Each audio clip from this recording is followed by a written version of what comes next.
Hello everyone, welcome back to Molly's Cozy Kitchen. Today we'll be making crispy chocolate cookies. This recipe is adapted from Food and Wine. Let's get started.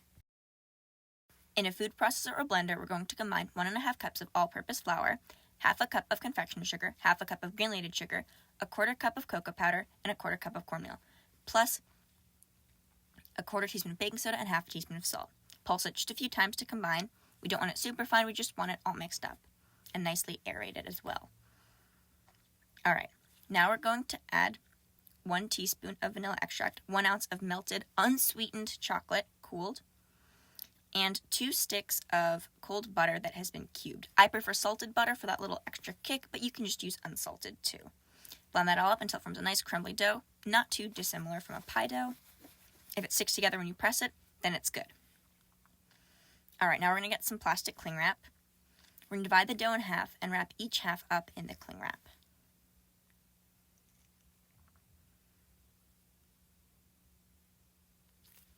Shape it into a disc.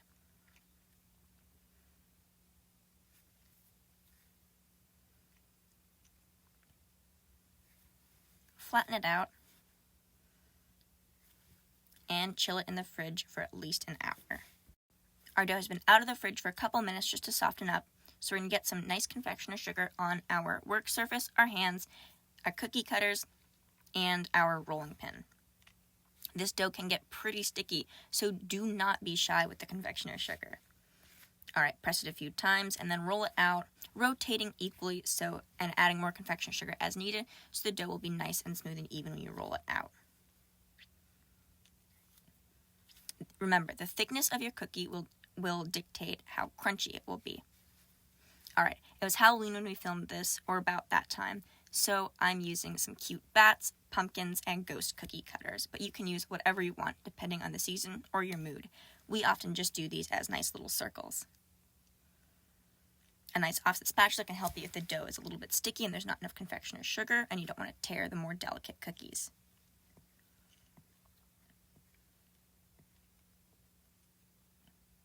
If you can't tell, Jacob and I are totally snacking on this dough the entire time. It's so good. The cornmeal adds a nice crunch, interesting texture. It's really delicious too. When you're rolling it out, the dough can get pretty sticky, so you might want to pop it back in the fridge or even the freezer for just a few minutes to set it up a little bit more, but you don't have to.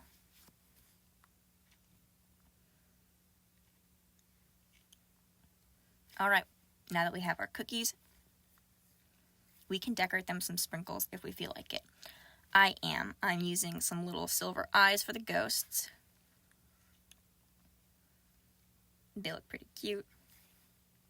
I'm also using orange sprinkles for the pumpkins and just a little bit of blue colored sugar for the bats. I just want them to look kind of cute. I'm not making an icing for these cookies, but you could absolutely make an icing if you wanted to. I just don't think they need them. They're nice and light and delicious on their own.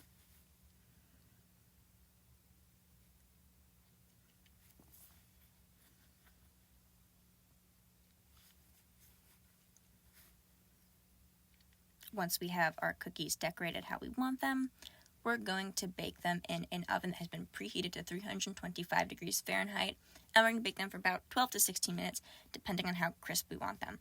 I like mine a little soft in the center, so I went for about 12 minutes. Alright, we have our cookies out of the oven, and we're just going to let them cool for a couple minutes. They don't spread too much, as you see. Alright, let's give these a taste while they're still kind of warm. I absolutely love dipping these in coffee or tea. The dark bitter chocolate pairs wonderfully with creamy milk and tea. It's absolutely wonderful. You guys have to try these cookies. If you like this video, don't forget to like, subscribe, and click the bell for notifications. You can check out the full recipe at mollyscozykitchen.com. See you all next time.